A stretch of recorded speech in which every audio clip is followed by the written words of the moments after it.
1. The Freemasons, architects of the invisible. They call themselves builders, but what are they building? The Freemasons emerged from medieval stonemasons who built cathedrals, but by the 1700s, their lodges became centers of hidden power, where kings, scientists, and revolutionaries met in secret. Their symbols are everywhere: the square and compass, the unfinished pyramid, the all-seeing eye. You can even find them printed on the US dollar bill, their calling card hiding in plain sight. Behind their brotherhood of morality lies something darker. Their initiation rituals simulate death and resurrection, complete with oaths sealed by the threat of having your throat cut and tongue torn out if you betray them. Some scholars trace their origins further, to ancient Egyptian mystery cults that worshipped Osiris, the god of resurrection. They say they work for enlightenment, but every light has a keeper, and sometimes the keeper decides who gets to see. 2. The Illuminati, the order that never died. Bavaria, the same year America was born. A professor named Adam Weishaupt founded the Order of the Illuminati, a secret network meant to replace religion with reason, monarchies with merit, and faith with cold calculation. Noble in theory, terrifying in practice, they infiltrated governments, churches, and secret lodges. Their members used invisible ink, pseudonyms, and cipher wheels. When they were banned in 1785, the world thought it was over. But then came revolutions, wars, banking families rising from nowhere, and in every one of those stories, symbols, identical to those used by the Illuminati. Coincidence? Maybe. Or maybe the light never went out. It just learned to hide. 3. The Knights Templar, the holy bankers of death. The Templars were holy warriors sworn to protect pilgrims in the Holy Land, but faith made them rich and gold made them dangerous. They created the world's first international banking system, letters of credit that allowed nobles to move wealth across continents. Then, overnight, it ended. On Friday the 13th, 1307, King Philip IV of France ordered their arrest. He owed them a fortune, so he accused them of heresy. Under torture, knights confessed to spitting on the cross, worshipping a goat-headed idol named Baphomet, and committing acts that made the Inquisition tremble. Their Grand Master, Jacques de Molay, was burned alive. But before the flames took him, he cursed the Pope and the King, and within a year, both were dead. The Templar fleet vanished. Their treasure was never found.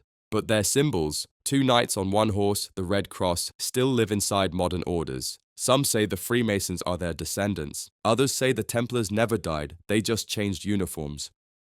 4. The Rosicrucians, the alchemists of immortality. In the early 1600s, Europe began whispering about an invisible brotherhood. Men who could heal the sick, turn lead to gold, and summon divine light. They called themselves the Rosicrucians. Their texts spoke of secret knowledge, enlightenment through transformation, not chemical, but spiritual. They promised eternal life to those who found the inner light. Some of the greatest minds, Francis Bacon, Isaac Newton, Paracelsus, were rumored members. The rose and the cross symbolized the union of matter and spirit, but their rituals hinted at something unsettling. Initiates buried alive in mock tombs to simulate rebirth into the hidden order. Their lodges still exist today, discreet buildings with no signs, only a scent of incense and the echo of forgotten gods. 5. Skull and Bones, the tomb of the American elite. Yale University, 1832. A fortress with no windows nicknamed the Tomb. This is Skull and Bones, the society where the future rulers of America are reborn. Members lie in coffins, confessing every sin while other bonesmen chant their secrets into the walls. They swear an oath, loyalty to the order above all else. George H.W. Bush, George W. Bush, John Kerry, William Taft, all members, all sworn to secrecy. The CIA's first director was a bonesman, so were many who planned U.S. foreign policy during the Cold War. Rumor says they own Hitler's silverware. Another rumor says they stole Geronimo's skull from his grave. That last one, confirmed by declassified letters. When power recycles itself, it doesn't need elections. It just needs initiation. 6. The Bohemian Club, rituals among the redwoods. Every July in a redwood forest in California, the world's most powerful men meet under a stone owl named Moloch. They call it Bohemian Grove. Presidents, CEOs, generals, they all gather to burn an effigy called Care, symbolizing the death of conscience. The event is called the Cremation of Care. It's a mix of theater, ritual, and secrecy that's been running for over a century. No journalists, no recordings, no explanations. The Manhattan Project, the plan to build the atomic bomb, was first discussed there. Locals report screams echoing through the woods at night. The official story? It's just a play. Of course it is. 7. The Bilderberg Group, the Quiet Parliament of Power. Hotel de Bilderberg, Netherlands. 100 of the world's most powerful people met behind locked doors. Bankers, royals, politicians, military leaders. No press allowed, no minutes recorded. Since then, they meet every year. Each attendee swears silence under Chatham House rules. Topics discussed behind those closed doors have an eerie habit of becoming policy a few years later. The European Union, the Euro, NATO expansions. Coincidence or coordination? They say it's a forum for ideas. Critics call it the invisible government, and they may not be wrong. 8. The Jesuits, the Vatican's secret empire.